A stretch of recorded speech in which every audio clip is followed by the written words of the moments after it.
रमन और चूहेदानी।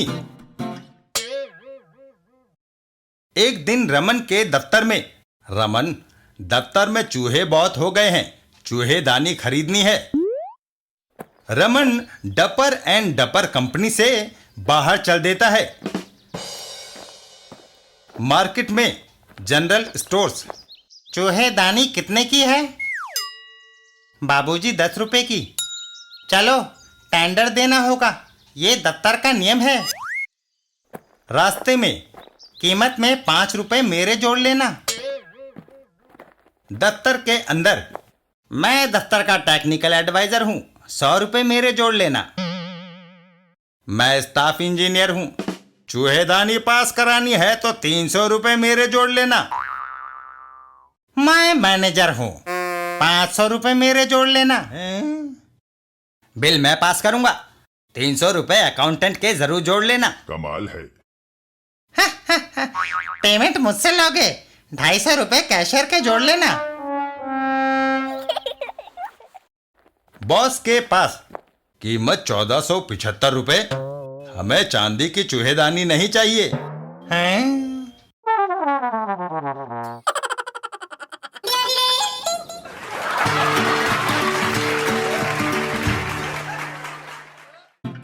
बिल्लू के बूट। एक दिन बिल्लू और मोनू दोस्त बड़े खुश नजर आ रहे हो। मोनू, मेरे नए इंपोर्टेड जूते देखो। मेरे चाचा अमेरिका में रहते हैं, वह यह लेकर आए हैं। इन्हें पहनकर मैं अभी अपने सारे दोस्तों के पास जाऊंगा। मोनू वहां से चल देता है। अच्छा, मैं चलता हूं, मुझे विशंबर के साथ लाइब्रेरी जाना है। इधर बिल्लू, ये मेरे पैरों के साइज के लगते हैं। तभी एक कुत्ता घर का दरवाजा खुला देख भीतर आ जाता है। अरे कुत्ता, हमारे घर में घुसना चाहता है, कहीं ये दूध या ब्रेड ना खा जाए, इसे निकालना चाहिए। और बिल्लू अपने हाथ में थमा जूता कुत्ते पर दे मारता है। जूते की मार से सब रफू चक्कर हो जाते हैं। कुत्ता बिल्लू का बूट मुंह में दबाकर वहां से भाग लेता है। मेरा बूट! बिल्लू भी उसके पीछे दौड़ता है। कहाँ लिए जाते हो? कमबख्त को पकड़ना होगा। कुत्ता आगे आगे और बिल्लू पीछे पीछे। अगर वह एक बार हाथ आ जाए तो मैं इसे मार मार कर ढूंढ दूंगा। तभी वो कुत्ता एक जगह जाकर रुक जाता है। नट्टू, वो कुत्ता मेरा जूता लिए जा रहा है। उसके मुंह में ये कैसे आया? मैंने ये फेंक कर मारा था। नट्टू बिल्लू को दबोच लेता है। तुमने मेरे कुत्ते को मारा? आई! ओह! आहा! भाई, गलती हो गई। कुछ देर के बाद पैर इतने दर्द कर रहे हैं कि बूट नहीं पहन सकूंगा। हाय!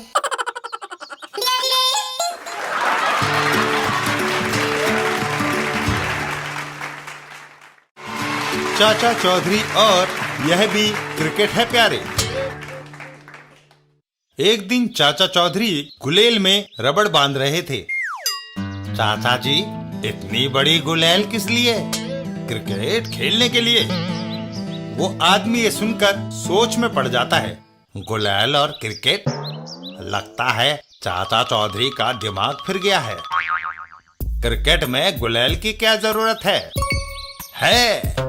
चाचा चौधरी रबड़ बांधकर गुलेल से नीचे उतरते हैं और गुलेल में गेंद लगाकर जोर से खींचने लगते हैं। जब बैट्समैन साबू हो तो बॉलिंग के लिए गुलेल होना बहुत जरूरी है। हाय!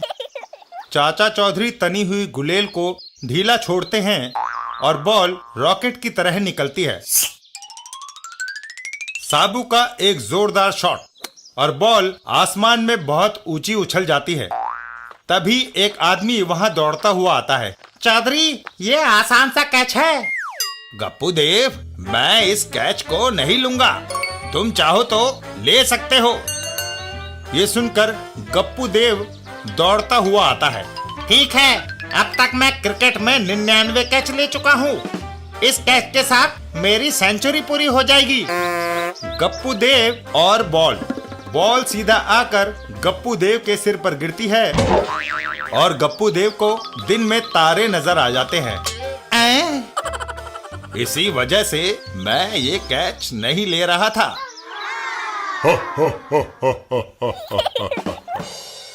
कुछ दूरी पर घर में पानी खत्म हो गया है। इस कुएं का जल शीतल और मीठा होता है। उधर बगीचे से पूजा के लिए कुछ फूल लेते चलूं। ये सोचकर वो महिला अपना मटका छोड़ बगीचे की ओर बढ़ जाती है। तभी वहाँ एक आदमी आता है।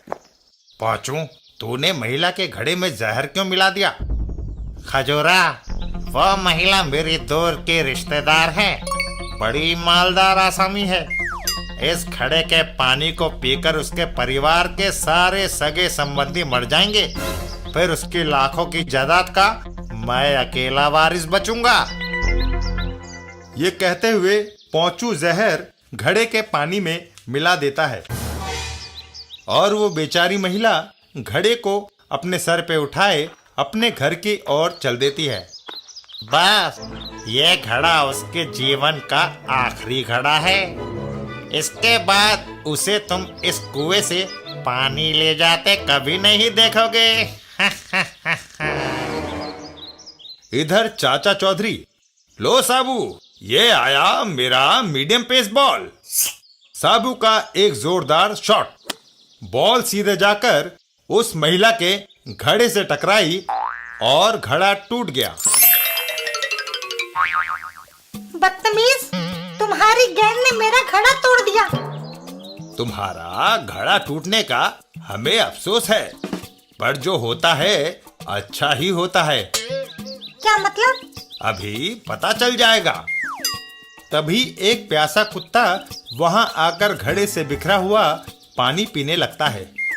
लगता है ये कुत्ता प्यासा है, तभी मेरे घड़े से फैला हुआ पानी पी रहा है। और कुत्ता वो पानी पीते ही मर जाता है। अरे, ये तो पानी पीते ही मर गया। अगर ये पानी तुम घर ले जाती तो तुम्हारे परिवार की वही हालत होती जो इस कुत्ते की हुई है। जाकर अभी दूसरा घड़ा लाती हूँ। पांचू गुस्से में भर जाता है। उस ब्रैडमैन के बच्चे ने मेरे सारे मंसूबों पर पानी फेर दिया। मैं उसे जान से मार डालूंगा। पांचू, जरा उस लंबू क्रिकेटर को देखकर इन शब्दों को दोहराना।